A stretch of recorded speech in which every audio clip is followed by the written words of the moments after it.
All right. What is up, everybody? Happy Sunday. I think my microphone. See,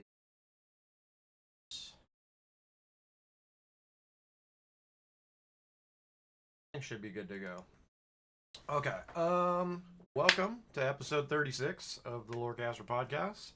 I am Warrior F13, as you probably already know. I did remember to hit record this time, so when it goes up on YouTube, it won't be some random. Oh, hey, look, I'm on screen. Um, so we're gonna record me reading the next two short stories, just like episode 35. There were two more short stories released after that, and go through, and I'm gonna read them. This is a goblin story and a dwarf story, and what I'm not gonna do, I'm not gonna try to read it in a terrible goblin accent or a terrible dwarf accent. Um, while I could probably do that, and it might further my potential voice acting career, I'm just not gonna. The reading won't go well, and I'll probably lose my voice faster than I want to. Like last time, I almost lost my voice in between the two stories. So we're gonna try to get through these without me losing my voice. Uh, Hopefully, all as well.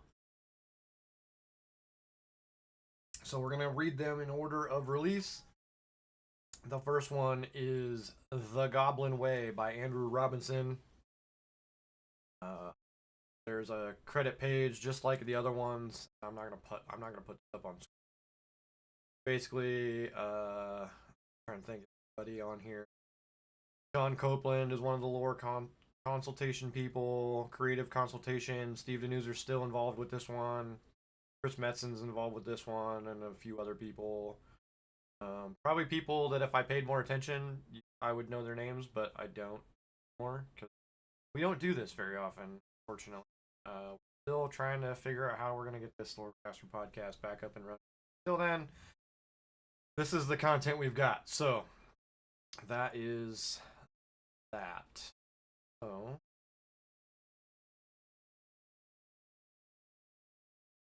that's the one. Okay. Here we go. Page 3. Monty Gaslow sighed, looking out over a vast mining operation from his spot on a platform above the mine's South District floor. This was his fifth fact-finding tour of the week. It seemed like he'd been going non-stop for months, taking stock of less than desirable working conditions among the goblins. This one was easily among the worst, though Marin Noggenfogger, Gaslow's host and guide, acted like everything was above board. Noggenfogger waved for Gaslow's attention, looking out of place in a miraculously unsullied all-white suit that practically gleamed amid the smoky air and rancid, dripping space. It was clear he'd recently taken over this operation. Over here, he called. Then he turned to one of his bodyguards for help. Is the two shift working the, uh, long wall shearer? Gaslow offered. Noggenfogger grinned. Yeah, what you said. The Rock Chomper 3000. Beautiful piece of machinery, eh? He beamed more broadly as he gestured down into the enormous mine at steam powered behemoth. Its fearsome metal teeth ground relentlessly into the bedrock to get at the vein of iron ore that was the lifeblood of this operation. You gotta lean over the railing a little to really get a good look, unless you want to go down and see it up close, Noggenfodder added, beckoning Gaslow to the platform. Gaslow stepped closer to the railing, waving off his bodyguard, Bakan. Unlike some goblins, including Noggenfogger, it seemed, Gaslow had no fear of heights. As the shearer brought ground ore to the surface, Gaslow leaned against the railing to watch workers, mostly goblins and some orcs, operate walking mechs with steam shovels, which loaded ore into mining carts, which would take it to the processing plant. A number of workers had bandages wrapped around their limbs, likely because of discarded machine parts cluttering the footpaths, and a few let out fits of wet, throaty coughs while clamping soiled rags over their mouths. Noggenfodder gave Gaslow a fidgety smile, nodding as if to say, Nice, eh? Gaslow peered back down, and then a section of the railing detached from its mooring with a screech and swung out, leaving nothing but space between Gaslow and a deadly fall. He teetered for a moment before regaining his balance, with the help of Vakan, who shot out a beefy hand to grab his collar and haul him swiftly backward. Gazlo whipped a glare at Noggenfogger, his pointed ear rigid. Had this been Noggenfogger's aim, to stage some sort of accident? As newly installed head of the Bilgewater Cartel and de facto representative of his race to the Horde, Gazlo was aware he had enemies, but he honestly hadn't thought an attempt on his life would come this soon, let alone be this ham-fisted. Gazlo narrowed his eyes. Look, Noggenfogger, I don't know what you think you know about me, but I don't die that easy. At that, Vakan planted himself between Gazlo and the mine boss, scowling. Whoa, whoa, whoa, Trade Prince. Look at me, Noggenfogger. I would never do that. In fact, I'm just as shocked as you are. For what it was worth, Noggenfogger had gone a deadly shade of pale green, though whether this was from the realization his murderous scheme had failed, or because he was truly taken by surprise, Gazlo couldn't say. Believe me, he said, surveying the platform, that was an accident. This calamitous breach of construction will not go unpunished, let me assure you. Vakan took a step toward Noggenfogger, cracking his knuckles with a deep grumble, but Gazlo put out a hand to stay the orc. He had no reason to trust Noggenfogger. In fact, at this point, he knew that he couldn't. But he did see that the head of the Steamweedle cartel was at least as unnerved as he was. Before the tour, Noggenfogger had made it quite clear that he hadn't even wanted Gazlo down there. While flipping through the financial statements, he offered Gazlo more than one drink, and knowing Noggenfogger's reputation for poisons and elixirs, Gazlo had repeatedly He'd only begrudgingly arranged for a brief overview of the operation at Gazlo's insistence, rambling on about how his time here was limited for the day, what with having a whole other city to run. Ultimately, Gazlo had used the power of the Horde to strong-arm Noggenfogger into agreeing. With a practiced eye, Gazlo ascertained that the platform had been assembled hastily within the last few days. He ground his teeth together. This is the problem I keep encountering, he murmured to Vakan. Our people are smart but erratic. Genius ideas, inconsistent execution. We solve difficult logistical problems, but all too often it's the fact that we don't pay attention to the details, the quality control that undoes our best efforts. The orc crossed his arms and grunted in agreement. In the wake of all that had happened since the disappearance of the former leader of the Bilgewater cartel, Jaster Gallywix, Gazlo had taken pains to inspire the people in his cartel to aim higher and to convince others to do the same. He promoted those who paid attention to detail, who tightened bolts an extra turn and measured twice before they cut. He paid his crew better than anybody else, and the results spoke for themselves. He'd always been known for getting things done, and he'd never disappointed. He looked over at Noggenfogger. For now, I'm willing to believe you didn't just try to off me. For now. So, lead on. Noggenfogger gave a relieved smile. Smelting and sluicing's up ahead, next juncture. They walked on toward an opening in the distance, stepping over oily puddles. This kind of thing, Gazlo said, waving one hand to indicate the entirety of the mine. A lot of the Horde doesn't respect goblins. Noggenfogger blinked his beady gray eyes. Gazlo ducked under a sagging support beam. Some folks think we're unreliable. He pointed back toward the broken railing. Greedy. He fixed Noggenfogger with a pointed look. Disrespectful. That assessment strike you as accurate? Truth be told, those prejudices deeply bothered Gazlo, but before he could tackle the Horde's opinion, he would first have to change how goblins perceived one another. This mine was a microcosm of a larger problem. Rushed jobs, shoddy craftsmanship, poor upkeep, overworking people, and management smiling broadly while siphoning off the fat paycheck. Noggenfogger barked a bitter laugh. Like their hands are so clean, he snorted. Anyways, we hold our own just fine. Most goblins aren't even part of the Horde, or the Alliance for that matter. They value their independence too much. As they approached one end of the vast chamber, Noggenfogger began yammering about how smoothly things were going, praising his own management. I tell you, the engineers are always doing engineering stuff. We got explosive guys working explosives, we got drillers, delvers, diggers, and drivers. I started shifts going day and night, and nobody leaves till their quota's been filled, he laughed. Not if they want to get paid. Gazlo nodded, scoping out the miners. The overseers worked with enthusiasm, shouting threats with bullhorns into the pace. But the pace, Gazlo could see, showed the telltale signs of overwork. Here and there, diggers stopped to lean on their shovels. Gazlo, one of the best engineers of his generation, could see indications that the steam-powered ore shearing machine wasn't operating properly. He could hear a piston misfiring. He could see and smell the acrid smoke that told him the engine was burning more oil than it should. An audible rattle suggested that the rock chomper would need repairs sooner rather than later, and he could see the same issues throughout the cavern. The place was full of death machines, and more death machines. Gazlo picked his way down a slope crumbling with debris and approaching a miner transporting ground ore into a cart with a wheelbarrow. Not far from a rocket-powered drill sitting idle, dripping some kind of noxious-smelling goop into the dirt. The worker spilled his haul and swore, "Hey pal, over here, how's it going?" The miner wiped a blackened hand across his sweaty brow and rested on his shovel. "Well, to be honest," he started, but stopped when he saw Noggenfogger peering down at him. Noggenfogger wore a carefully neutral face. "Go ahead." "Split spark," the miner grimaced. "Sir," he added hurriedly. "Split spark, that's right. Tell Mr. Gazlo how it's going down here." The worker glanced at his overseer, whose stony face was an unmistakable warning. It's aces. As great as Mr. Noggenfogger. Couldn't be happier.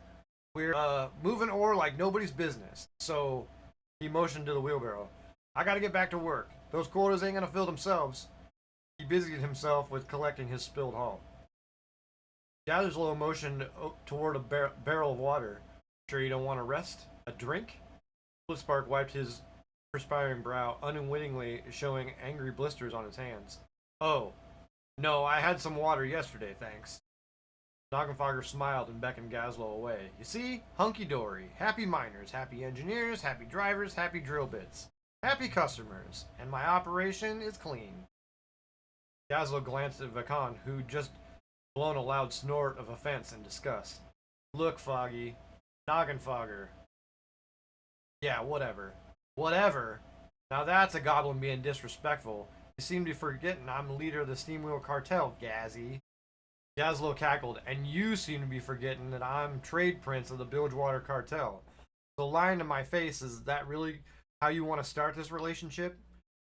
Noggenfogger sputtered and his bodyguards started to unsheath truncheons, but Noggenfogger waved them to halt. "Well, that's about as much time as I got for today," he said. Gazlo climbed back up the hill of debris to join him. "What say we keep going?" Noggenfogger bristled for a moment. "With respect," he growled, "I didn't think you'd be here for so long, and I got meetings and whatnot to tend to in Gadgetzan, so we're doing this," Gazlo assured him with a smile, gesturing for him to continue leading the way. "With respect, I'm sure you wouldn't let Gadgetzan get this bad, would you?" Noggenfogger mumbled and guided Gazlo further into the mine, their bodyguards trailing them from a distance. Transformers die. "I'm recording the story here, friend. Remember why I told you to go watch TV in your room?" "Okay." But "Okay, go back and watch it, please."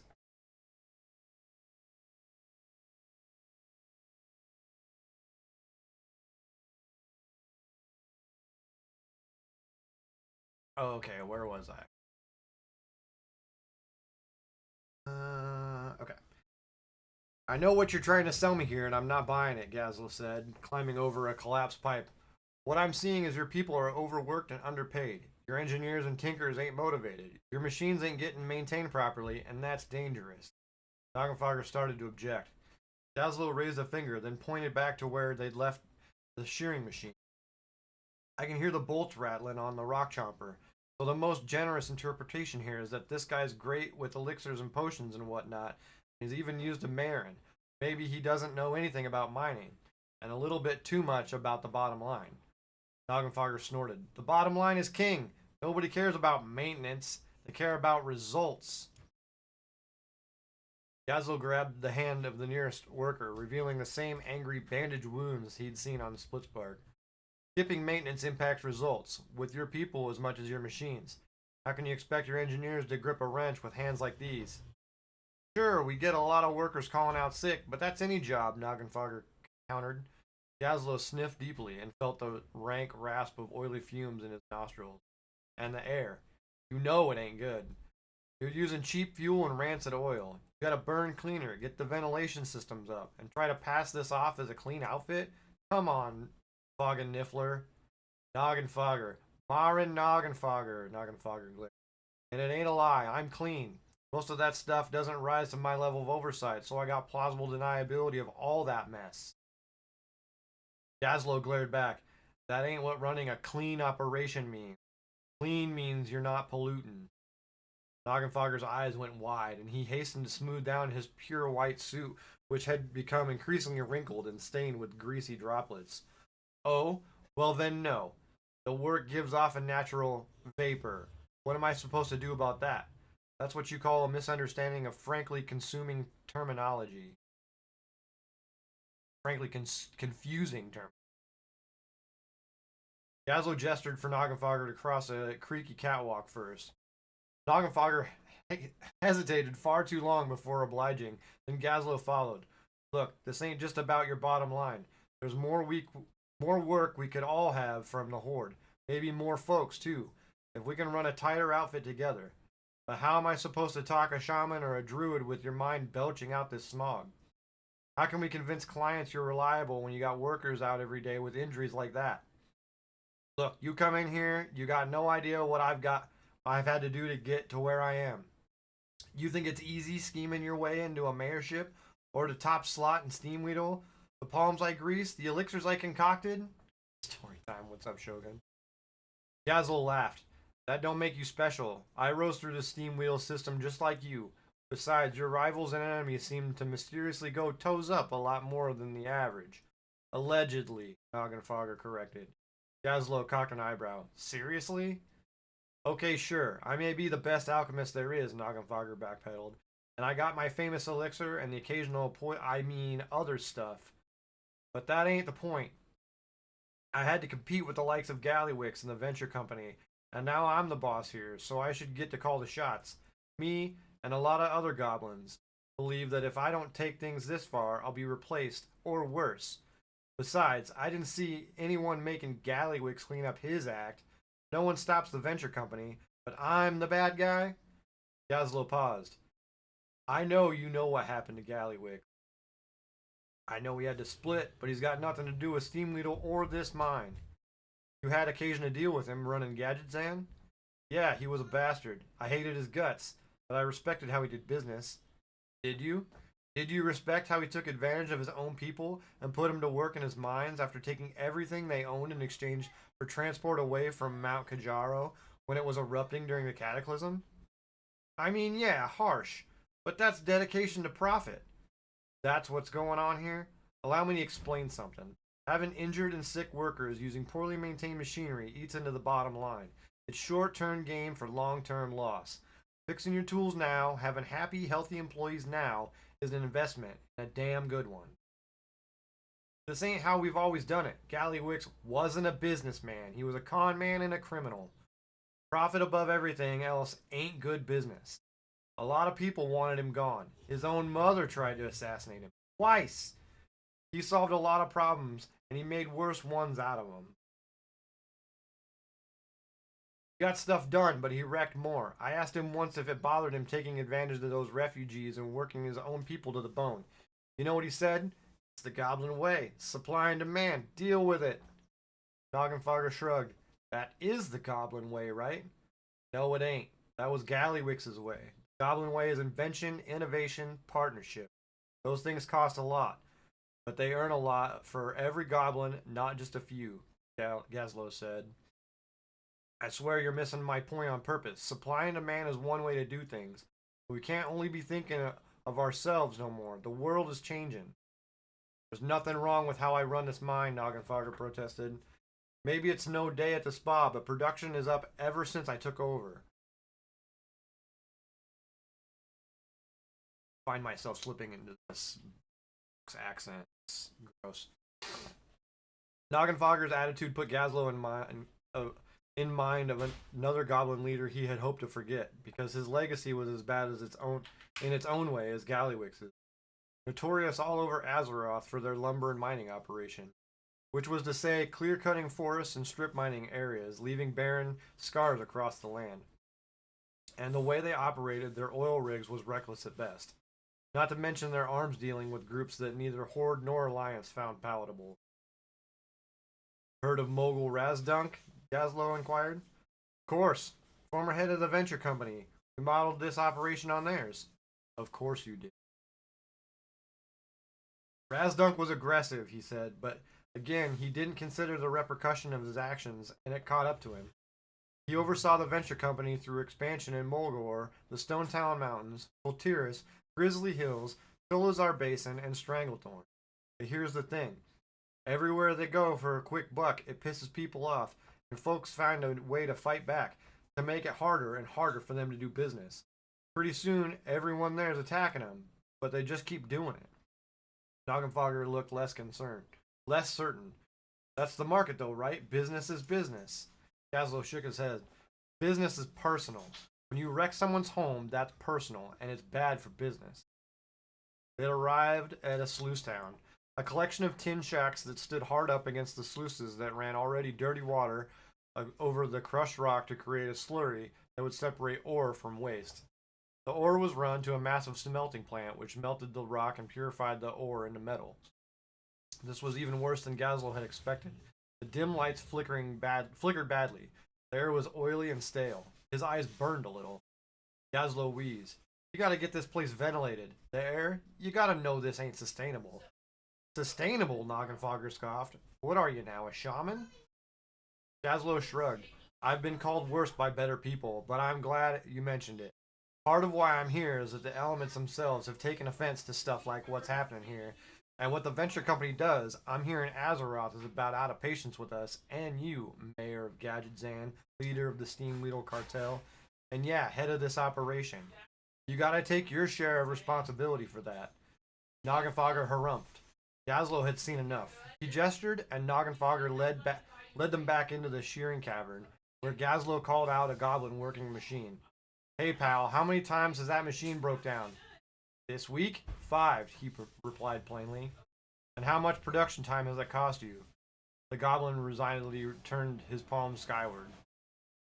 Gazlo turned his eye back onto Noggenfogger. And exactly how many sick days has your employees taken because of injury, poor conditions? Noggenfogger hesitated. Well, you know about as much about your operation as Razdunk did. He thought he was going to get rich and become a trade prince. What he got was blown up by Gallywix. Don't worship these jokers, Gazlo said. Don't model yourself on them. There are better models. Look at the Horde Council. Noggenfogger scowled. How'd you get on the Horde Council anyway, eh? What makes you so special? Nothing. The difference between me and the other trade princes is I don't think the world is just here to feed me. I learned a while back you do better when you don't make it all about you. Noggenfogger looked put upon. So what? You arrive, tell me what I'm doing wrong, and then throw me to the wolves to fix it? I get the short end and you go enjoy tea and crumpets? Meh. I don't much like crumpets. Look, I know we got a steep uphill climb, but if we don't change our business, and I mean all of us, all the goblins, not the mind, we're gonna get left behind. We need to start lifting each other up instead of seeing each other as competition, and I'm hoping that you and I can start together. Noggenfogger took a step back. Beady eyes went wide, and then scowled again, suspicion written all over his sallow face. Now it makes sense. It's not enough you got the Bilgewater under your thumb, and probably still some of Steamweedle, and your pals in the Horde to back your play. You want my little mining operation for yourself. I ask for help, you move in and take over. You're as bad as Gallywix. In fact, you're worse. At least he was honest about how downright foul he was. Gazlo sighed, pinching the bridge of his long nose. I don't want the mine. I didn't want to be head of the Bilgewater cartel. I didn't want to have to represent all goblins to the Horde. I mean, between you and me, that's a lot of pressure. Gazed at the whirring shear wistfully. I could be watching speed barge races, he mused. Then why'd you take it? There are plenty of goblins who'd killed your whole family for either of those. I'm probably one of them. Gazlo looked sharply at Noggenfogger, but the mine leader didn't care. And you got them both, Noggenfogger concluded. Some smart guy once said, if somebody really wants to be the boss of everything, under no circumstances should they be allowed to have the job. He stared fixedly at Noggenfogger. Noggenfogger looked abashed. because they're only in it for themselves. Gazlo smiled. He can be taught. Nagenfager snorted. You can't tell me you don't enjoy all that power. Oh, make no mistake, being powerful is better than being powerless. If I wanted to be bigger than Gallywix, I could have that. I'm honestly not interested, but like I said, it's more about the responsibility. The other reason is, you want something done, you ask a busy person. What's that supposed to be? Council chose me because they knew I get things done. Plus, Gazlo added, they know I'm a goblin of my word and loyal to the Horde. Big deal. I've got loyal friends in the Horde. We both know that ain't true. Even I was selling to both sides for a while, and there's plenty of goblins who think gold is gold. Nagenfager smirked. Well, you can't spend honor, can you?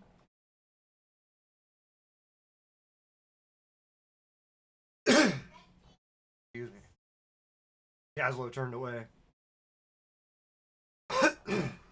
Oh, I'm joking.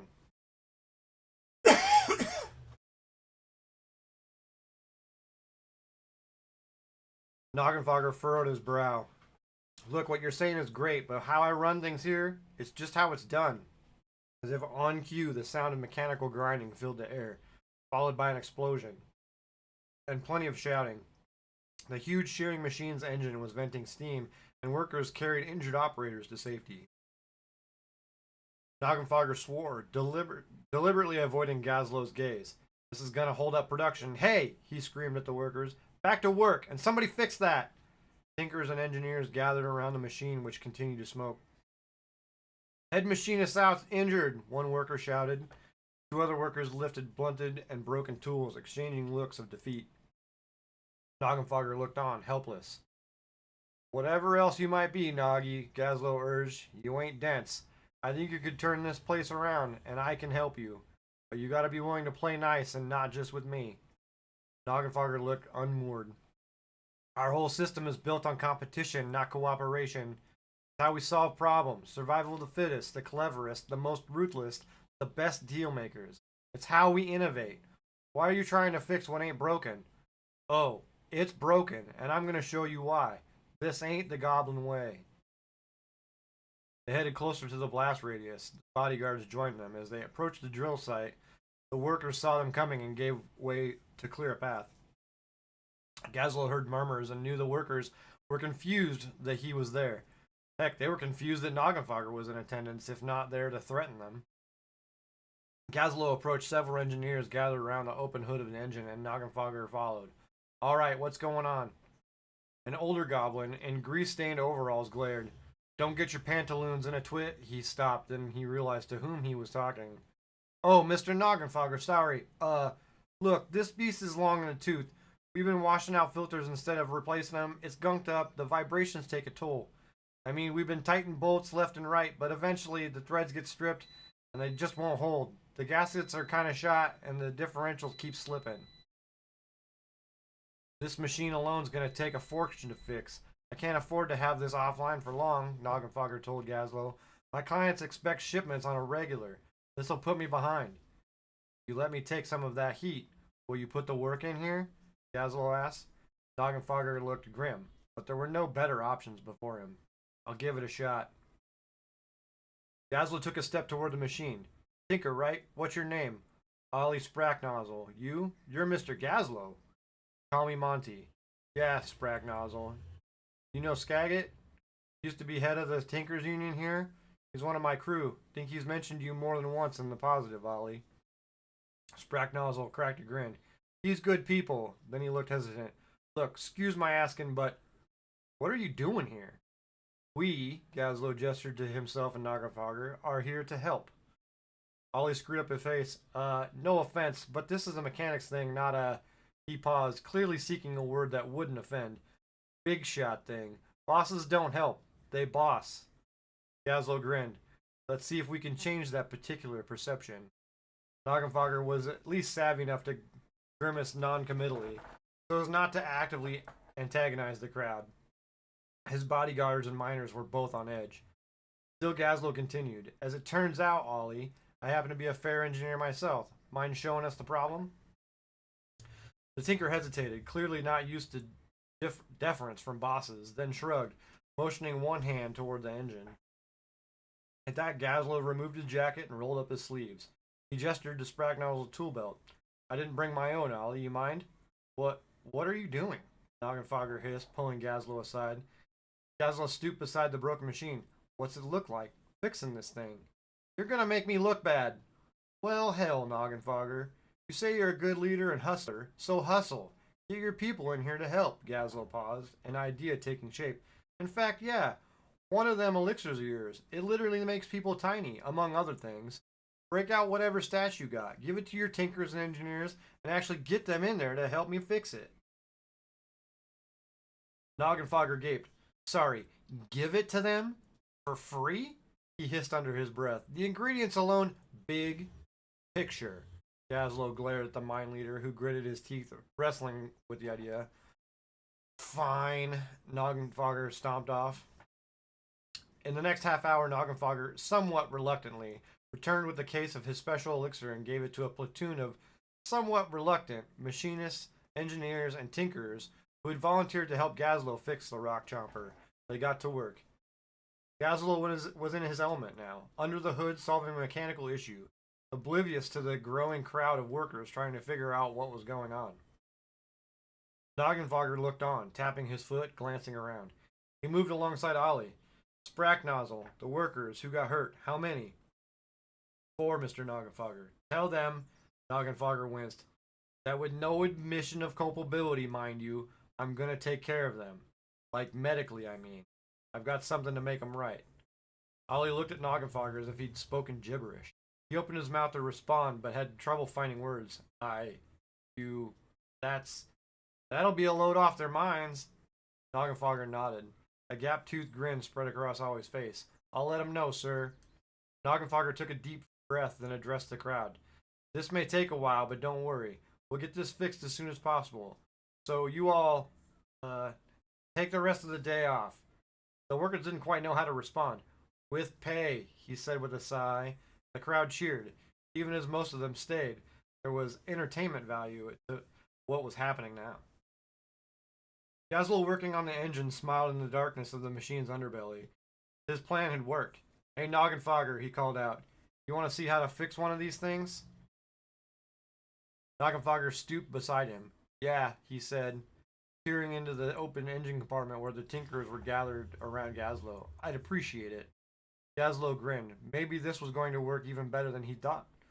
After his team added a greasy solution to one thing, replaced a few stripped gears and cracked bolts and gaskets, as well as doing some preventative maintenance, Gazlowe turned the final screw, stood, and wiped his hands on his pants. That should do it, he nodded, and the machinist pulled a lever. The machine began to rumble and putter before it let out a healthy whir. Noggenfogger let out a sigh of relief. The workers looked on in a bit of shock and surprise, while those who had helped out from the inside congratulated each other, once the elixir wore off and they regained their size. Noggenfogger's bottom lip puckered out as he regarded the empty case of his famous elixir, and he studied Gazlowe warily. You're serious. You want to help, not take over. Gazlowe nodded. Knew you weren't dense, though you may want to reconsider wearing white when making your rounds next time.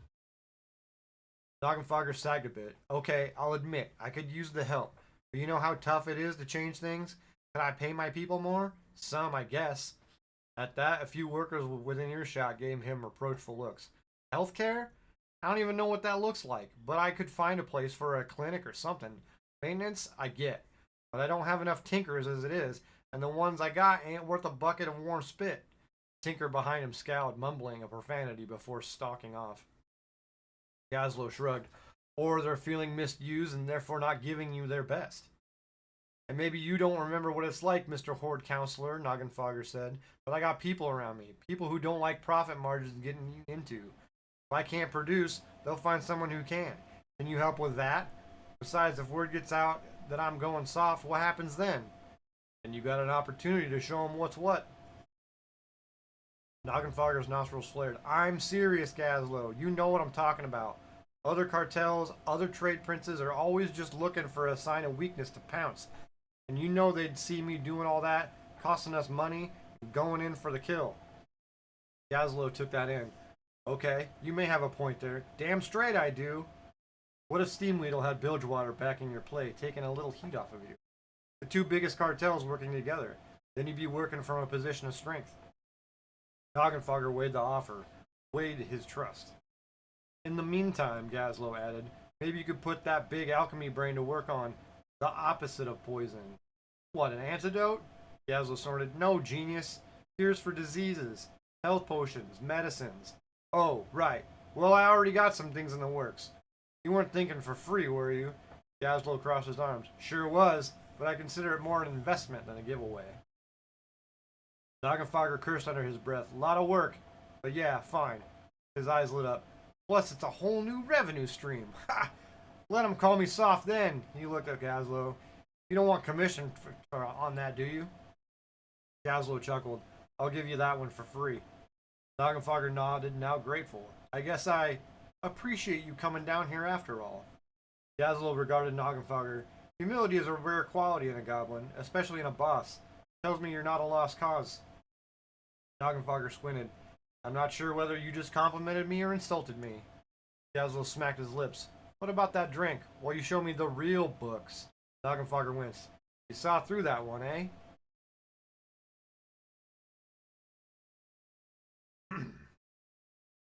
Gazlowe sipped from his glass of Badlands bourbon in Noggenfogger's well-appointed office, which overlooked the mining operation like an eyrie.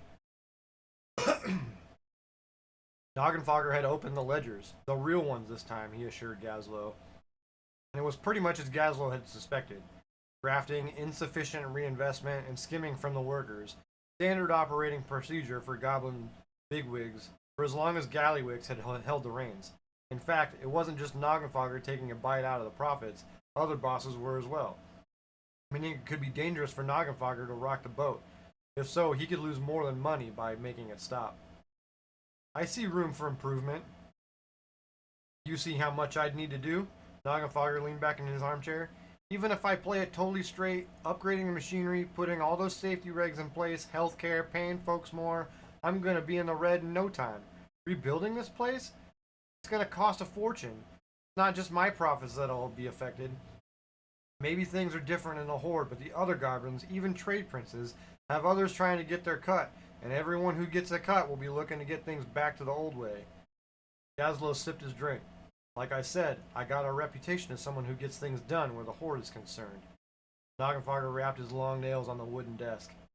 Thought you sold to both sides. At a certain point, I realized that while gold might spend the same, what happened with the things the gold bought didn't always feel right. Something changed in me after Garrosh was defeated, and I got summoned to repair the damage he left behind in Orgrimmar. You been? Noggenfogger shook his head. Gazlowe continued. I was chief engineer there for a while before I started up Ratchet for Steamweedle. Thrall himself asked me to survey the damage. You met Thrall, right? Thrall the war chief? Not war chief no more. Noggenfogger grimaced. I've seen him from a distance once or twice. The guy's larger than life. Not that I'd ever tell him this, but I was still a little in awe. I've seen plenty of leaders who rule by violence and fear, or by outmaneuvering their opponents and their friends. Seen leaders who ruled through moral arm twisting. But Thrall, he's different. He's decent. Noggenfogger cocked a skeptical, bushy eyebrow. I mean, not for nothing, but he named the city after his best friend. He named the continent after his dad. Gazlowe considered that. Okay, fair point. But they had to name things something. Anyway, Thrall could have been war chief as long as he wanted, but he could have ruled the Horde and maybe the world. He never seemed to want it. He's so earnest. Noggenfogger gestured impatiently. So he brought you in, gave you the 5 copper tour, and the place was a mess. But between all that destruction, I noticed Thrall greeting people by name. Hundreds of people. Somehow he knew the names of folks so far beneath his station that they should have been invisible. The big guy just radiated compassion, empathy, whatever it was. I'd never encountered it from anyone before. And everywhere he went, these people who'd had their homes, their lives, everything destroyed. They trusted him to help set it right.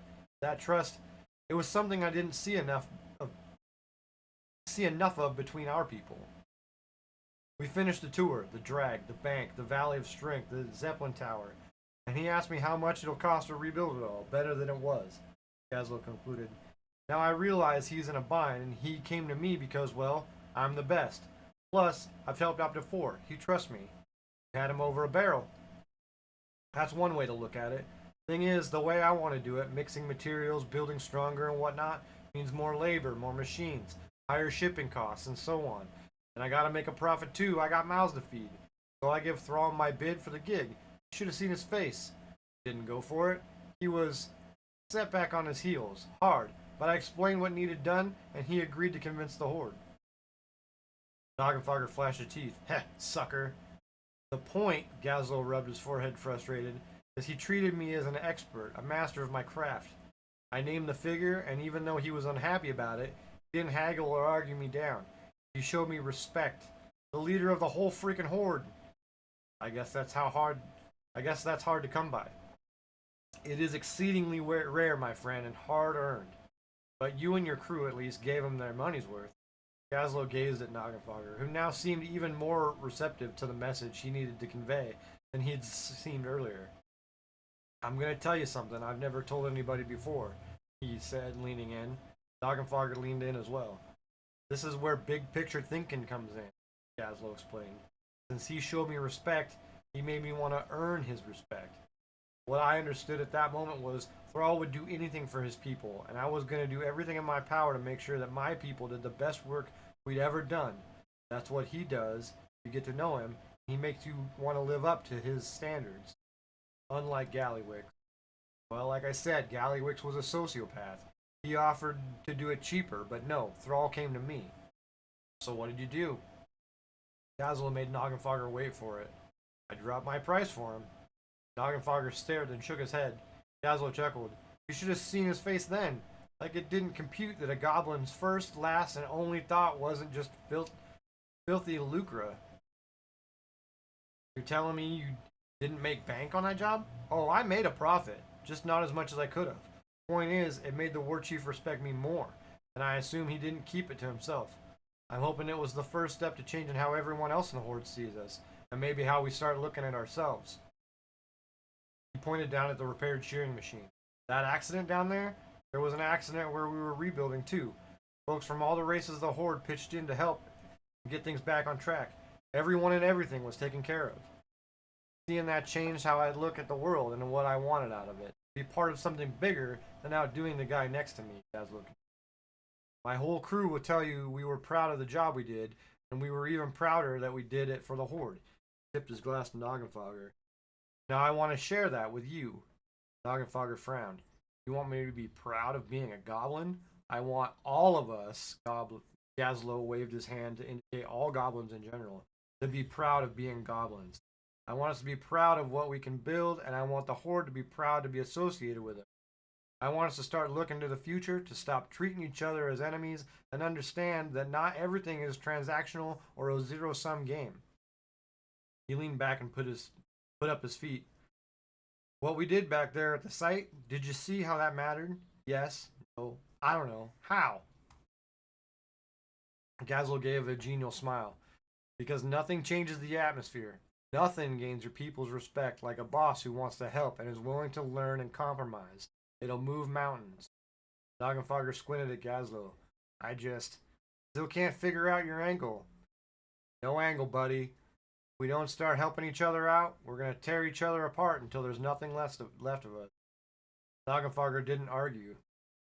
He looked at as introspective as he was ever going to look. That he raised his glass. To a new way. To a new way. That's the end of that one. Alright, 45 minutes in. We're doing pretty good. That's about how long these stories have taken. It's about 45 minutes. They're about 30 pages. And they're not all, it's not like 30 straight pages. There's like inserted pages with quotes from different paragraphs and a couple animations.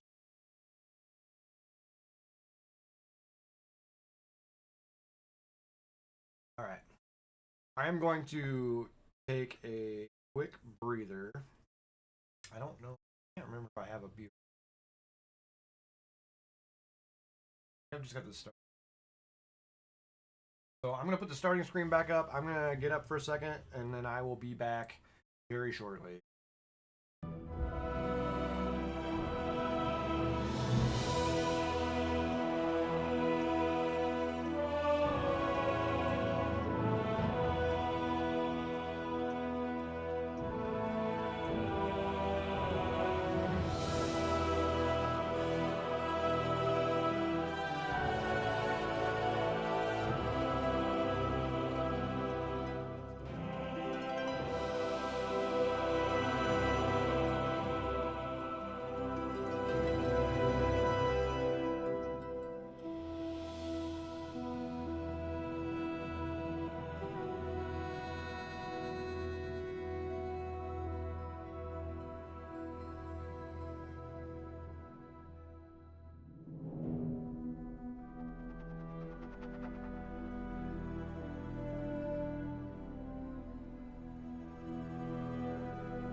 All right. I have returned. There's gonna be pre-roll ads for those of us watching live. About 12 minutes. I'll be in the middle of reading. I'm sorry. I am recording this for YouTube if you want to go back and watch it. So, be warned that that's about to happen. Well, I made it through that one without losing my voice. Throat's a little scratchy, but we're gonna power through. This next one is 41 pages, but it's not actually 41 pages. Like the last one is like 30. There's a bunch of blank pages for some reason, but we'll get through it. This is called The Lilac and the Stone by Catherine M. Valenta, I believe it. Again, another credits page where we got people like Sean Copeland and Steve Denuser and Chris Metzen. All those people. So, on to the story. This is told from the perspective of Mora. So, I'm not going to be speaking in a female voice. Female dwarf voice. Sorry to disappoint. I'm definitely not gonna be like sneaking into that Scottish dwarf accent, but we'll see how it goes.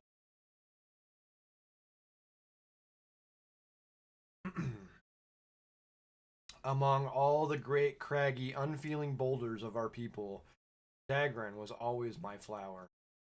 For all the good it ever did him, or me. You can imagine what it costs a gentle soul to grow up a dwarf. May even be worse than to come into this world saddled with the soul of a daughter instead of a son.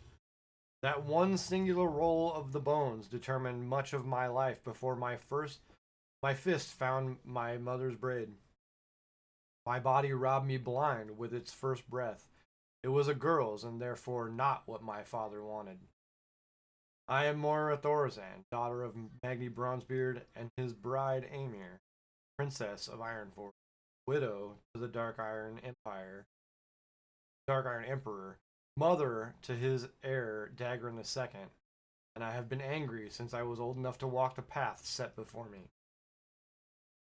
Sometimes I think my anger will outlive me, that they will close up the earth over my body, and long after I am forgotten, some brutal, black, hardened jewel left from my rot will work its way up to the moss, out of the moss, hissing and spitting and still scalding hot.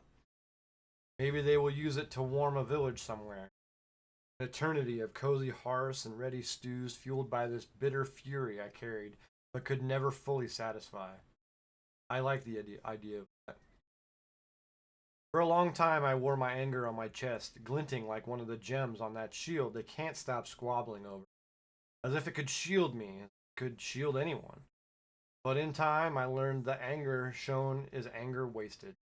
It's only put it only puts others on guard, makes them fearful or defiant, pushes them to dig into defensive positions, fuels rumors of madness and whispers of revolt, blunts its own edge as even fear fades with overuse. So I learned to make that shield gem inside myself, pushing the rage deep down into the caverns of my heart, compressing it into a crusted geode of pain, all so that my husband's people might like me a bit better. All my mistakes have come from that horrid, boiling, crushed place inside me. Sometimes I wonder who I might have been without it. Do not worry that my son will make those mistakes. I worry that he will never get the chance to make them. Because of all that, there is power in righteous fury. Poor Dagran does not have even that to protect him. In this great vast universe, that boy has never looked on anything with hate or disgust or fear or rage, only curiosity and longing to understand. He has no fury to keep him safe, he has only me. But all these great officials who gather here to bicker over old jewelry will not suffer me to stand between him and their punishing world forever. And we welcome them, despite the ugly expectations they wish to shackle to my son. We welcome them to Quench Vessel Hall, my late husband's favorite retreat, a vast house built in the great caverns that make a whistling war flute of the subterranean plains that stretch out from Shadowforge City. We welcomed them, and they looked at my child like he was a particularly unimpressive carpet. Quench Vessel Hall is a pretty place, though too enormous to ever be called a home. Dagran and I both have paced out the rough rock clerestories and walkways, the polished black marble arcades over molten underground rivers connecting one vast wing to another, the silver-silled lancet windows and balconies woolly with fire bloom.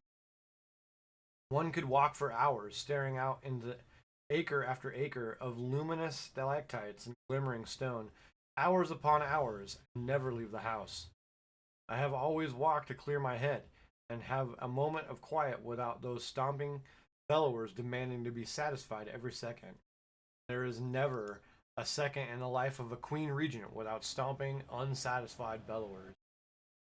Sometimes I think I see my son running ahead of me as he used to do, small and sweet and careless, laughing as I have not heard in many years.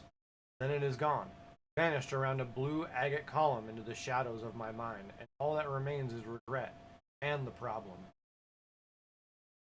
I've gone to several meetings now concerning the great shield discovered by explorers in the Badlands. I have examined the bloody thing closely, and it was bloody, splattered with the stuff, blackened and cracked and centuries dry.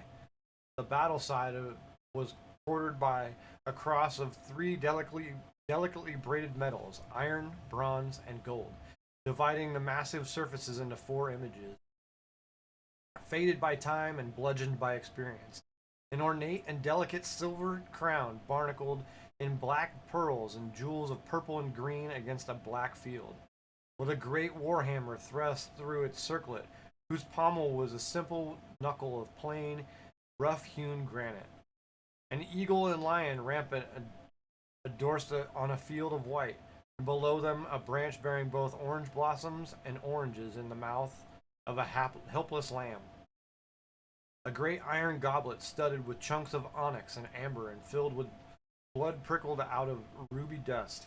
And last, a tower of black rock, its masonry cracking through the middle, engulfed in flames of topaz and garnet that spilled up and out into the other quarters, threatening them all. And all around these designs a border of that same braided metal, but with a fourth ribbon of silver on which is engraved runes so ancient not even the most learned scholars dare claim the capacity to read them, or even swear to it that they represent words at all. I've listened to the evidence and the arguments, both practical and born of passion. I've closely examined the artifact, and I have come to the definite conclusion I do not care about that slab of metal and time-chewed leather. It is nothing and means nothing. Artisans with too much time on their hands trying to impress some long-dead king who wouldn't know rampant from passant, but I'm certain truly excelled at separating brains from skulls. It's a very finely made and rather expensive reason to fight, nothing more. Oh, is it for the Bronzebeards because the method of braiding such metal is so finely together is a secret among their smiths alone? Is it for the Dark Irons because the rubies and opals and onyxes were cut and finished in their style? Or is it for the Wildhammers because the eagle and lion together make the griffin? Do let us consult the heads of all the great families. Perhaps we could have a war about it. And so on and so forth for the whole long history of dwarven kind's struggle to stop being piles of rock and start being. We certainly will get around to finishing the process any day now, but not today. Today they argued, then quarreled, then thundered about, puffing up their deltoids like birds in mating season. Then various mothers were insulted, and the standard past crimes dredged up, then lunch. But lunch is never just lunch, oh no. Statecraft is tablecraft, on both sides of the board. I suspected this lot starved themselves for a month before they arrived, so that their vigor and appetite would cost the Shadowforge vaults as dearly as possible. It's all a dance, a pretty pantomime, each step careful, graceful, precise, even as we all pretend to be big, brawling brutes with sword pommels for brains. Even as we all know it's going to end up in a museum or a monastery where everyone can look at it, but few will ever take the time. It's absolutely exhausting. And I am so much better at it than they are. How could I not be? Not one of these walking belches ever learned to bake their own bread or bothered to scrub their own tables after they slopped ale all over it. Mind you, don't spoil the grain with your fat fingers. Grunthin Windwhip, Griffin's arse flea.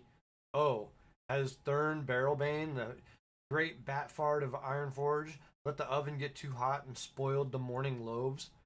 How many times shall the cook beat him? No times whatsoever. They were born for better things, weren't they? They're so terribly good at pounding on tables with their fists and bellowing demands while I do the quieter work. It's beneath them to know a favorite meal can make a man more agreeable to a cause, or a luxurious bedroom set with the same flowers his mother once loved can soften his resolve, or sour ale that does not agree with his stomach can turn his temper against everyone equally, or how a silly little sticky latch on a stable might release his ram to mate with one of our ewes, and remind him how quite vividly of the value of alliances, or how guest gifts given with enough care can put him in debt without his ever even knowing has agreed upon terms. These proud stutterers think the dance of state begins at their arrival. They cannot imagine the music began weeks before, nor fathom the advantage of owning the dancing floor. Did I try to teach my son these things? Of course I did. It took so long to understand them myself. I resisted all that for years upon years. I didn't want to know.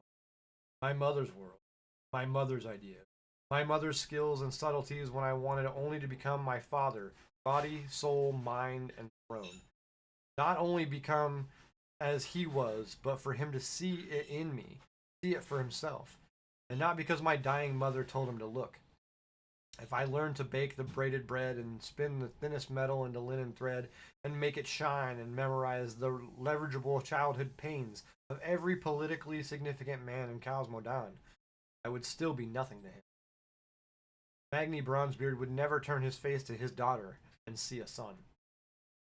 So many mistakes because I wanted only to be like him, to solve every problem by making it. So much pain because other solutions didn't make me feel like my father's heir. So much ale spilled on so many tables. For what? It would take years for me to mold myself into the leader my people needed. To bury my anger, to learn the ways of the Dark Iron. To stop letting my father's disappointment steal me from. I had made mistakes in doing it for years. I had made mistakes in the doing of it, but it was I who was my husband's vision realized, who helped free the Dark Irons from the tomb of Ragnarok. And it was I who allied them with the other clans, who led them into the broader alliance. And it was only then that my father saw me for what I was, not whom he thought I should be. And I would never let this be the model for rearing my own son. Unlike the nobles braying about our table, my boy has baked his own meat pies of boar and bear, spun his own wool, stitched his own tunics, washed the stones of Quench Vessel Hall until they shone and he bled. The trouble has never been that he does not know how to play the game, that he refuses to play it at all. He will hole up with his books, pretend not to know these things.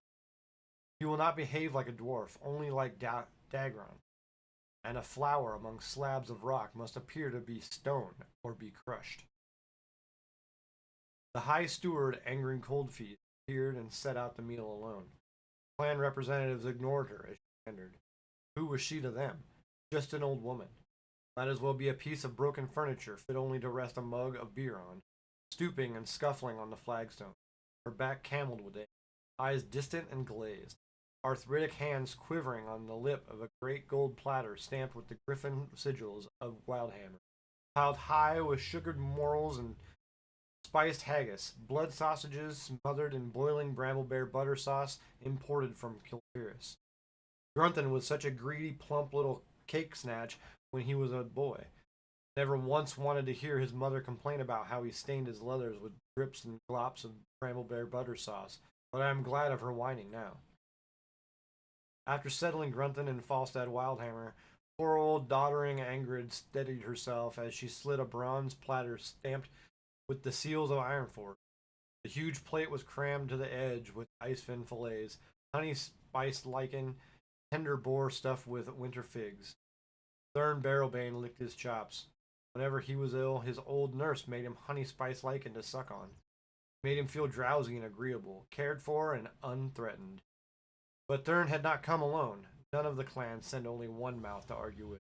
The Bronzebeard representative, my Uncle Muradin, reached eagerly for a fistful of Arctic char from Dunmoreau, his favorite, preserved out of season. And then there's my plate, blackened iron, bearing bitter greens, crayfish hearts still in their shells, and a round of red spice braided bread, seeded through with dried fruit, onions, bits of hard cheese, and morsels of bacon, big as my head and twice as pretty. I know all of this because I planned it. I learned long ago that I detest surprises, so there was one I welcomed gladly, Angrid. Angrid is older than Magma. When the Emperor and I first came here young and in love and determined to fill every one of these rooms with a child, or at least exhaust ourselves trying, Angrid was already stark white with braid. As far as I know, she sprang whole from the fountain stones of this place when the first hammer struck the first slab. When we met, she was mistress of the kitchen, a bare spinster branch of a minor family's scrub brush. Now she is the singular gem set in Quench Vessel Hall's stark prongs. Nothing passes here that she does not know. But few who pass here know her, and that is how we two have devised it since I became a widow and she became my spy master. Ingrid's hands were perfectly steady as she poured hot vinegar into a stone bowl to dredge my crayfish through, because her hand is always perfectly steady, unless I tell her it ought not to be. I make apologies for her infirmary and her hearing trouble when she possesses neither. The great clan leaders do not care. They do not even see her. She is nothing to them.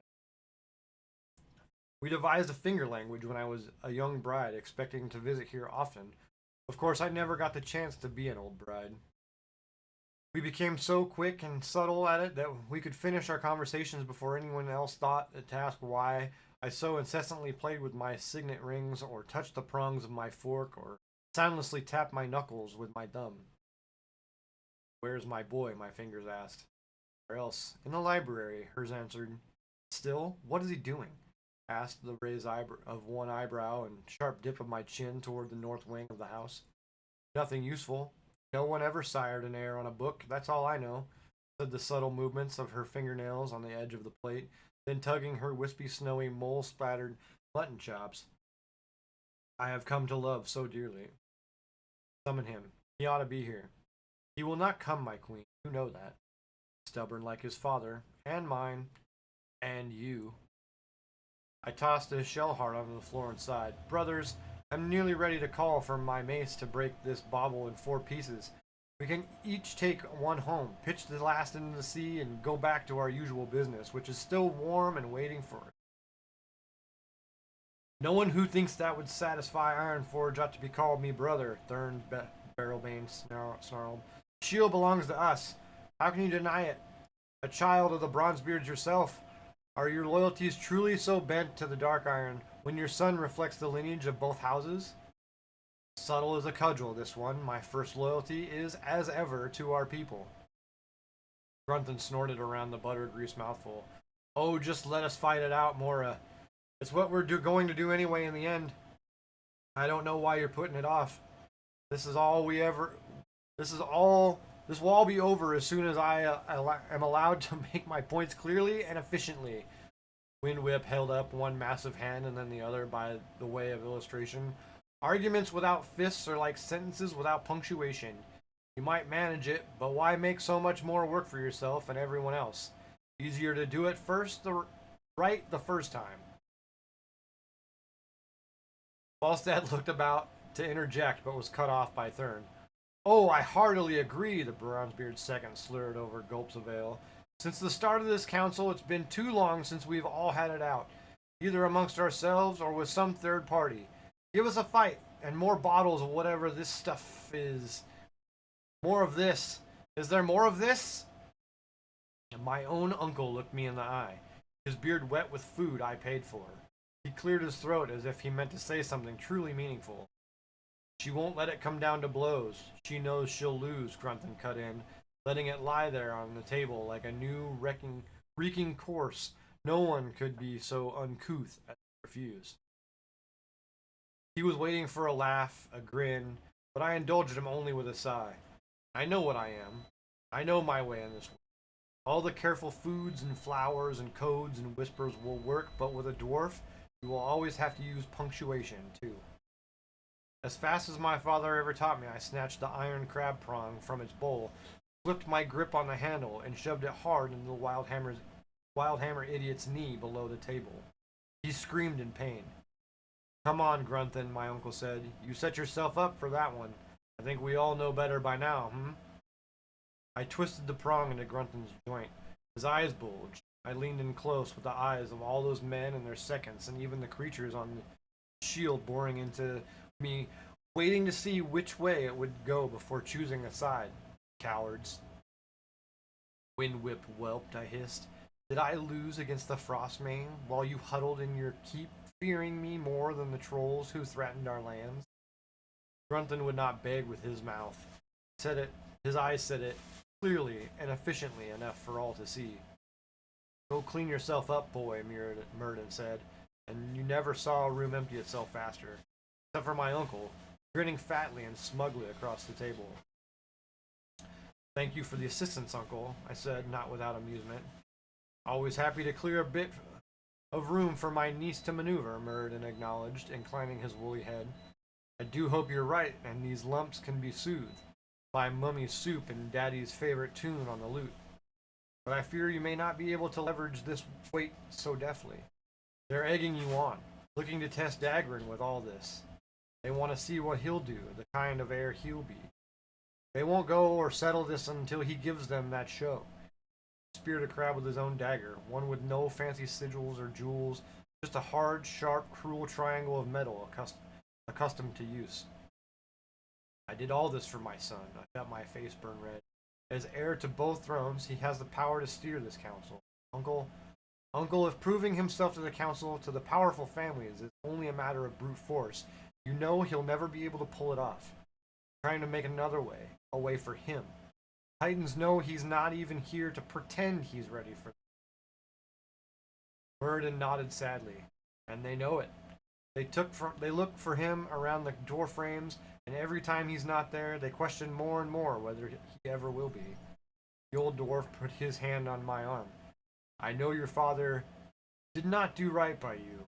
He broke his promise to Aemir to look out for you. Keeping someone safe does not mean you deny them the tools they need to make their way after you're gone. But it is not much wiser to protect Dagrin so fiercely that he doesn't believe he needs armor at all, or that he will ever walk in that armor alone. Burden slapped his knee with his broad hand and stood, adjusting his belt around his belly. The old Bronzebeard warrior glanced at the bloody fork on the floor. They'll want to reconvene in the morning. Bring him. He's of age. It's beyond time. He's a sweet enough boy, Moira, but he can't rule over dwarves if you won't even let him be one.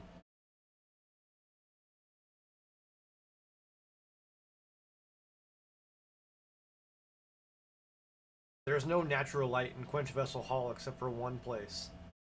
The manor, the grounds, the stables, the armory, even the walls and rivers all sprawl, clatter, rise, and tumble deep underground.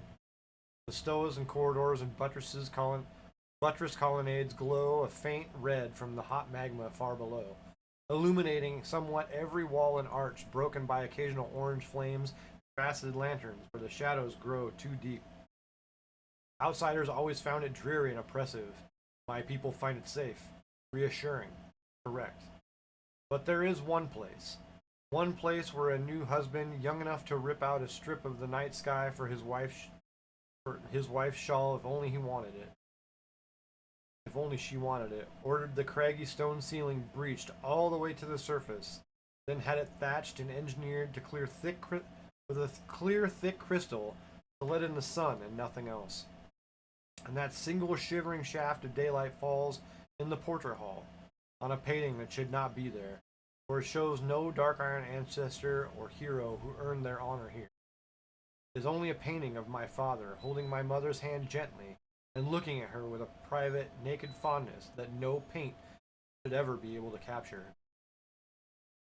There is no path to the great library from the meeting vaults without passing through the portrait hall. It pained me to look on it now, after all that had come to pass. My parents, illuminated by my husband's love because I missed my home, never guessing how short a time I would be wed and why. Magni Bronzebeard, my father, who could not let me be or use me well. He held my mother as she died, ripped apart by ice trolls. He stared into the ruin of her guts and swore to be my true father, to be there for me always. Beside those nice words, his only action was to teach me to hit everything in my way as hard as I could. That is not how my father was taught. I suppose he thought it was because he enjoyed the hitting parts most, so he remembered them best. But from the moment he drew breath, everyone from the nurses in the vales to the soldiers below in the courtyards believed him to be competently violent and strong. His education was to temper that natural steel with judiciousness, good lord, words, magnanimity, fairness, and the occasional necessary mercy. With my first breath, my father knew me to be inferior, weaker, softer, sweeter scented, unserious, ignorable, small. Given a girl to raise to a throne, he deemed her education must be to cut that natural linen into the harshest battle tunic imaginable, because only at her strongest did she stand the slightest chance. I was given no philosophy of rule, no lessons from a foreign mage on the niceties of justice, never taught to hold back if I ever struck a blow to spare the weak or the innocent. A prince who does not use all his strength is still fearsome, even wise and merciful. A princess is merely that, a princess. She does not swing with every crumb of might. She may never get to swing a second time. But perhaps that is not fair. Magni thought those things. Magni arranged my world so. But there were daughters thought not so, sons as well. Perhaps because my father loomed so colossally in my view, I could not see that my pain was only his made flesh, and not every eye in the world was cast against me because I could not be a son. I tried to do better with Dagran. I did try, but I became lost somewhere in it, in the reflections of pain. And in trying to protect him as I was not, I protected myself and left him bare. Perhaps when I finally saved myself from this frozen prison of a promise half kept, when I shone so bright and swung so hard in the depths of a dungeon that the Emperor himself raised me up and treated me as his future, loved me enough to let the sun into his stronghold only for me, when I became a queen in my own right, won in the battle of love, which is no less a war than any open plain churned with bodies. That man in the painting took it from me, my own father. He could not bear to let me own my birthright, but neither would he allow me another. And then my nurse in her veil put this tiny, wrinkled body into my arms and said, Make him a king, make him a man, make him a warrior before whom everyone who could not see you for your father's shadow will tremble. What was I to do with it? What good could I be to this strange mirror of my dagger? Another dagger, but not another dagger, but not another. Nothing like my father or his mother. Nothing like his father or his mother. Born quiet and gentle and loving as I was not. No man I ever knew ever wanted to be. Born so happy and kind that Tooth Gnasher himself would let him kiss his nose, to whom violence would have to be taught, because he drew only wisdom from my breast. Oh, my son, what will you be with a mother like me? The cold sun filtered down through the crystal and lay like a hand against my mother's painted cheek. I watched the light move for a long while. Too long. So many years since I could bear to look up as I passed through the door to the library that inevitably held my son, no matter the hour. So many years since I could stand to look at the family that never was. On the stone wall behind the painting, a tangled knot of roots, branches, flowers had broken through the rock. Spring lilac, determined to live, slowly shattering its own foundation as it. But what could it do? Stop growing? None of us can. And there, beyond the grand door and the paintings and the lanterns, was Dagrin, like a seed in its husk. Where Angrid said he would be. Where no one ever needed anyone to say he'd always be. The great library, Quench Vessel Hall, surrounded by books open to chapters and verses and illuminations on 1,000 different subjects, reading, as was his preference, 9 or so at once, jumping each like a butterfly, sampling flowers. Dagrin Tharazan II, beautiful and gentle and quick, hair of fright, fingers covered in ink, several seasons of being a man grown, eyes alight with interest and whatever peculiar excitement he took from those pages, as from no other source. On the southern wall, Dagrin had hung a length of parchment bearing a detailed, carefully shaded drawing of that damned shield and all its confounding mystery. Half of it was painted in brilliant colors, precise colors of the real thing. Half was still stark charcoal line. It really was quite extraordinary likeness. Even the dried blood and dents were perfectly duplicated. Did you draw that, child? What? Dagrin asked, startled as if out of a dream. He groped for a pair of spectacles, a thing I had hardly seen a handful of dwarves come near in all my days, though only the gods know how many of them are half blind and full proud enough to need them badly but never admit it. The boy shoved them onto the bridge of his nose under this wild explosion of white hair, long ago fallen loose from its braid. Oh, that? Of course. Who else? Very good. You say so. Not really important. How not? All these men have swaggered here strapped with enough weapons to pass for porcupines over there. It's what I've come to talk to you about. Well, of course it is important, but it isn't at all. The shield is just leather and metal. It's nothing dreaming of being something. The drawing of the shield has as much meaning as the shield itself. Both can be true. See? When it came to Dagrin, I rarely saw. How long has it been since you've eaten? The heir of 2 clans hitched up his trousers like a babe not yet grown into them. So thin, so frantic with energy. He waved me off. I can eat any time, but I'm so close to figuring out. The words. It's the words I can't get. Dagrin flitted from book to book to book, some as wide as his own arms outstretched. There really isn't a language in Azeroth I don't have a toehold on. Some of the very dead ones I might only grasp the basics, but once you know one, the others sort of open up, like a puzzle box. There are only so many ways to put words and symbols together. I can't nail down a thing about the inscription. The runes don't play well in any tongue I've ever heard whispers of. So I thought I might be able to track down that tower. Maybe it's not just a pretty design, but a real fortress that existed somewhere, some era. Then I thought I might be able to find the artisan who made it, match the style of those huge heraldic books I used to love. Do you remember? Of course I remember. Children always think they're the only ones who remember their childhood. But to do that, I had to understand the style well enough to recognize it elsewhere. And I never cared much for art, so I taught myself to sketch and paint. Taught yourself to do that? The boy shrugged. It wasn't that hard, and anyway, it didn't help, so I moved on to something else. There's something about the goblet that bothers me. He scrambled over to yet another huge tome, half forgetting I was there. Dagran, I have to talk to you. Dagran, it's time. Time. Yes. You know, you're in this one, Mother. I didn't ask. Nothing in a history book concerning me would be kind. Dagran, please. It's time. Your time. He stood up suddenly. All the blood ran out of his dear little face. Oh, he mumbled. Oh.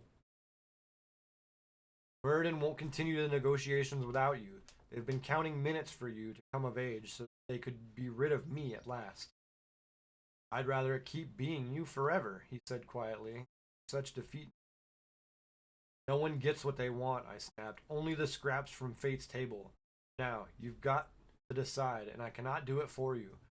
Easy way or the hard way. Continue as one of 3 squabbling clans in the council, or seize the throne of both your bloodlines and break it. But if you take the latter, you may pay for it in blood. Dagran frowned. He never showed anger on his face. Most thought he had none of it in him, but I knew. His frown is another man's streak. And how am I to rule? Am I to be like Granda? He turned the page to a tome.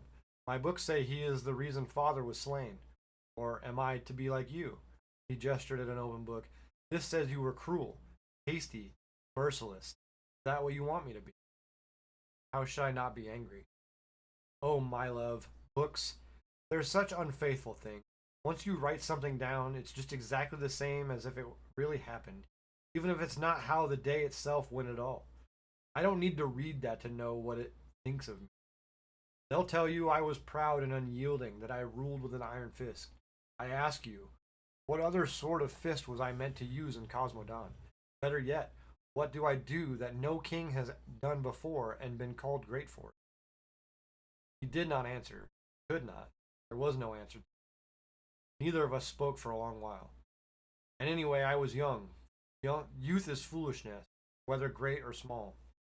I am young too, Dagran said quietly.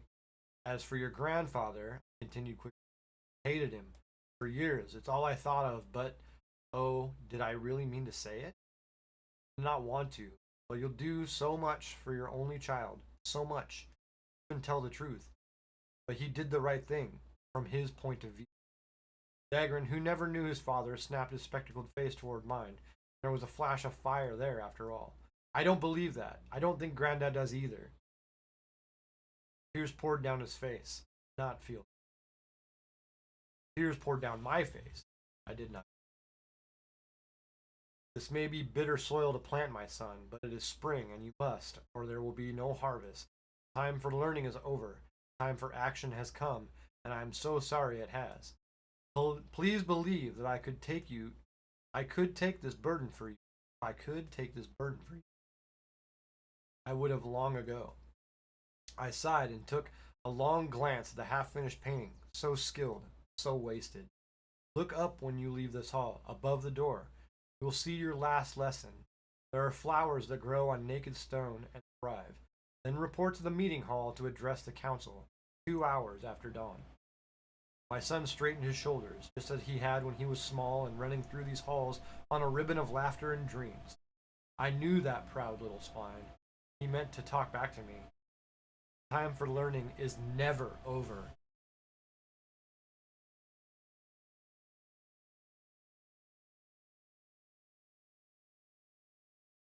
I sent Angrid to prepare the morning meal and lay it out for the dignitaries to feast on before the council meeting began, hoping full stomachs might soften whatever was to come. She returned far too quickly. Madam, her fingers said brusquely, there is nothing for me. It is done. Impossible, I replied, already fastening my cloak around my shoulders and pulling on my boots. But it was not. When I entered the great room, I saw a table already groaning, clusters of nobles already loosening their belts to let their bellies breathe. Grunton Windwhip's knees were bandaged below the board, and he glared at me with one resentful eye. The table was perfect.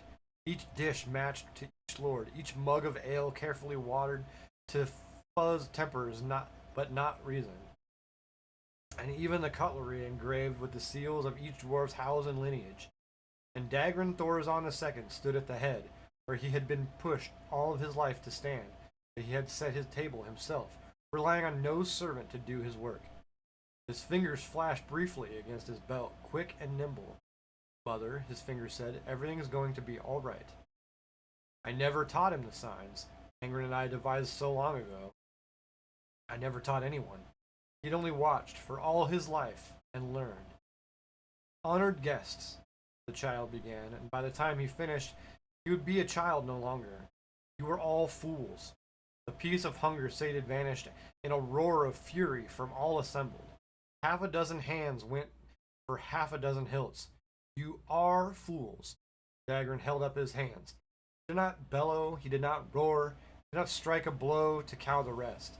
But they listened as they never had, even when I did all those things. The bastards.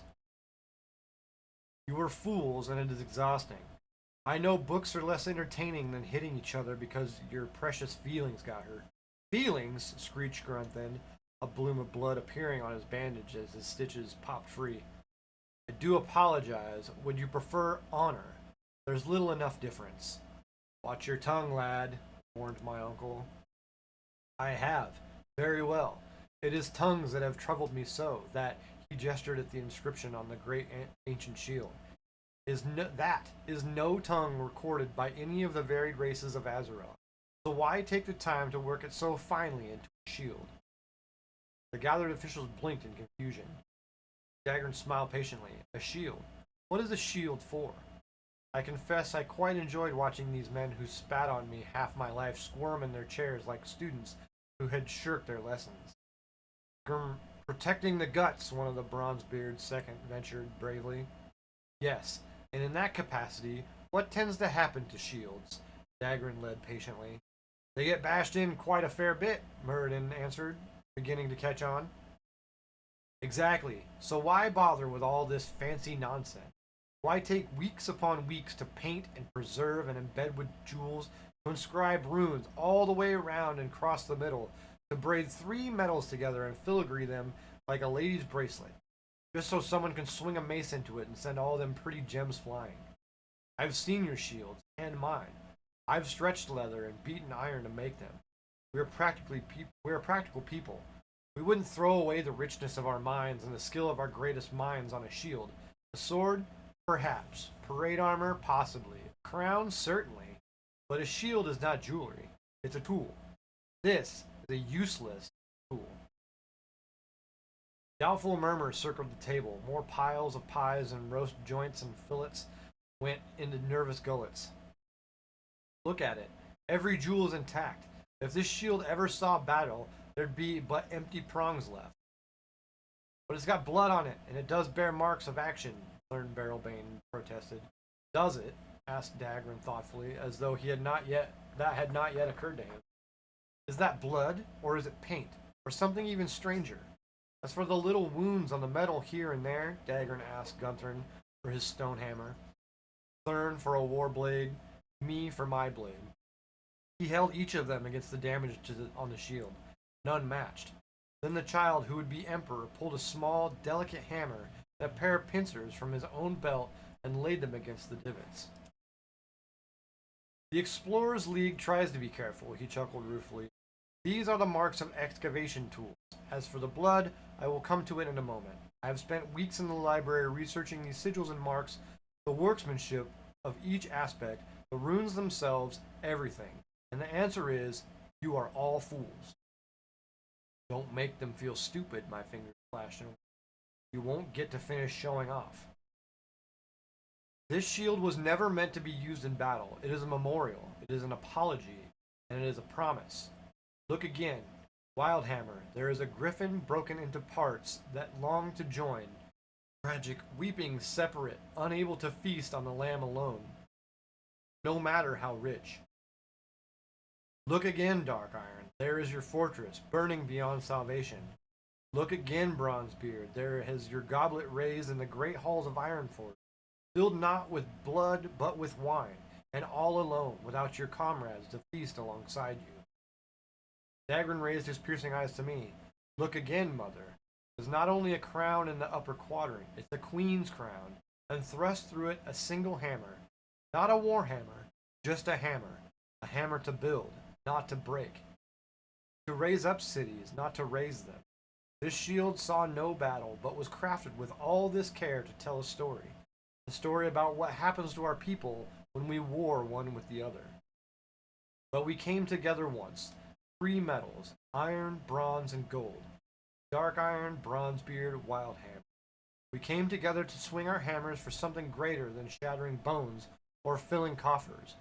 Because this council, before Motimus, before Bronzebeard and Wildhammer and Dark Iron, sometime in the ancient past, our people knew no division. All our clans were one, under a queen who had a son with a builder's hands. Thurn rolled his eyes. How can you possibly know all that? Because I can read the runes, Dagrin said simply. The trouble of it was the trouble of us, thinking those sigils were all one language. One clan's words, one clan's ideas, one clan's way of being. They are not. They are all 3. Each rune is a chimera, a beast formed of the parts of other creatures. 3 of them. The long slash of ancient Wildhammer script here. His quick, clever fingers shape the character's anatomies in the air like curt, blunt points of lost Dark Iron runes there, and bold curves of dead Bronzebeard shorthand uniting them. Each letter follows this pattern. I would have seen that much more quickly if the chimera ended there. Instead, not only is each letter made of 3 scripts, but each word is formed from pieces of our most ancient languages, and the sentence itself uses a patchwork syntax. Dark Iron verb conjugation, Wild Hammer noun declination, Bronze Hammer prepositions, and syntactic typology. Dagrin was losing them. He'd become distracted by his own joy of study and puzzles, by the light of having solved an impossible riddle and longing to share that, to show it off. My boy had delved far too deep in a mine and had no ore for these. Come back, Dagrin, thought desperately. It is not enough to remember who you are. You must remember who they are. I opened my mouth to write the course of things, to do as I always had done, to guide and corral and make certain my child did not teeter too thoughtlessly on one of a million steep staircases down to a stone floor. But I did not. I opened my mouth and closed it again. I clenched my fingers tight. He could not write to his own course now, with these great men hanging on his words. He never would. No battle wound has pained me as much as sitting still then. Never one. My child stopped. He closed his eyes, cleared his throat, and began again. And if I am right, they are not just runes. They are a spell of restoration. If I speak the truth, it will show itself. Dagrin Thorzan II ran his fingers across the inscription across his bar. We are all fools, he read. Then he ran his finger around the words that rim the image. But fools no further, fools no further, no further. Over and over again. The blackened crack dried and peeled blood shimmered and ran like paint, and in a moment, less than a moment, the shield swam with bright dwarven blood, wet and fresh and hot. Will you be fools then? Dagrin said in a voice I did not even know he possessed. He brought his fist down on the shield with such might it cracked beneath his strength. Or will you be brothers? If it is the latter, I welcome you. If it is the former, I have no time for your games when there is so much to build.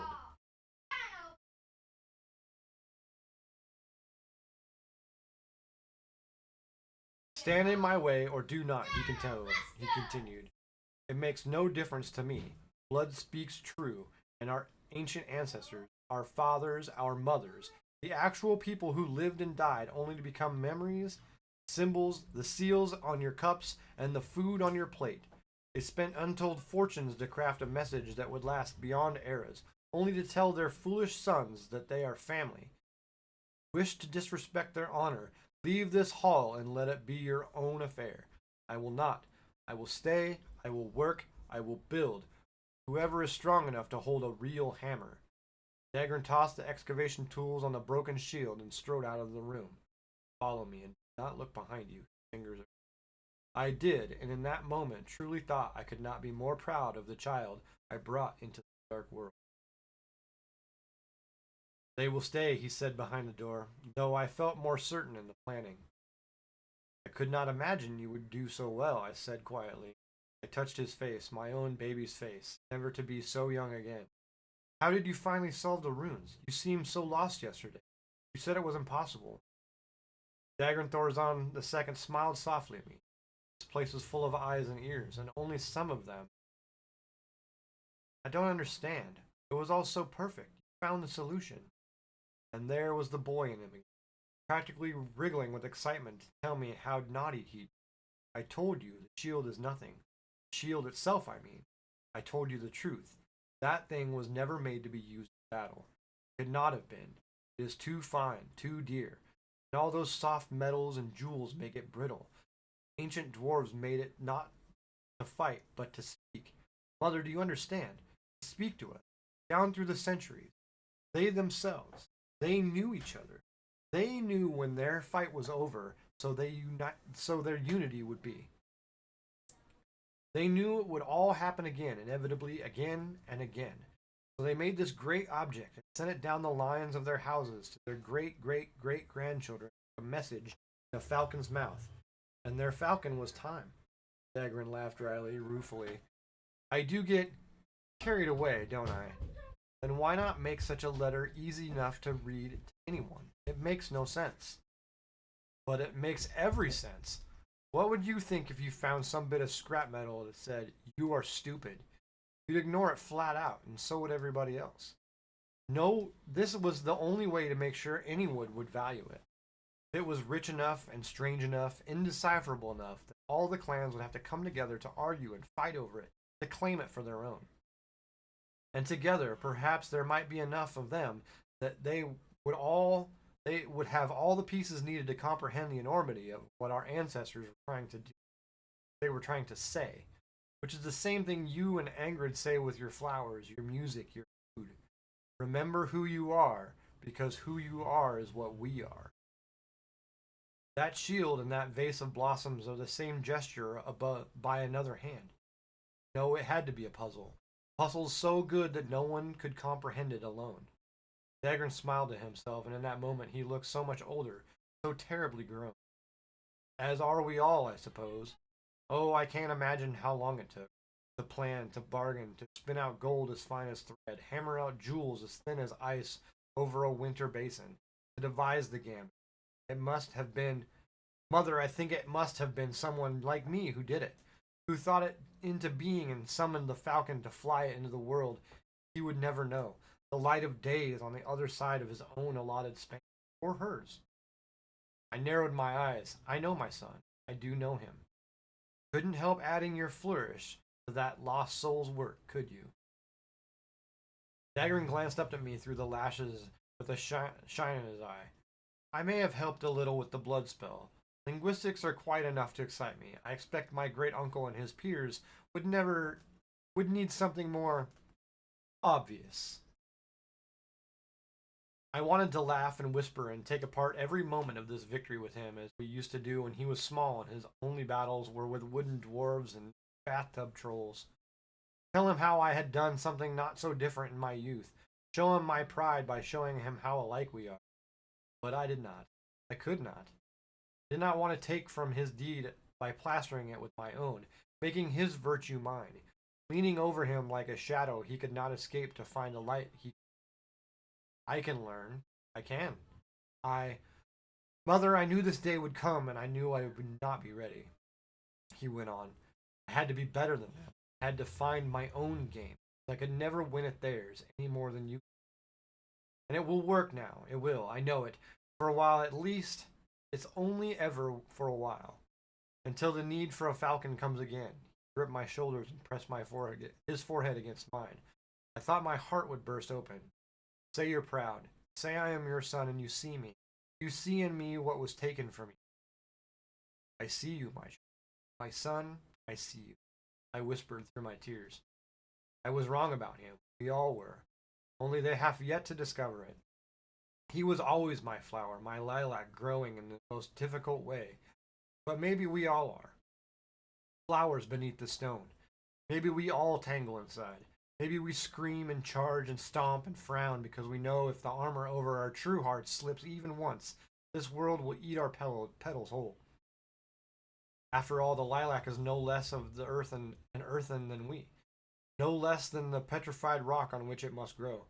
But only Dagrin ever stood bare before horrors and told them all he was both at once and would rule them anyway. He is stronger than any of us who live, even me. I was never strong enough to stay soft.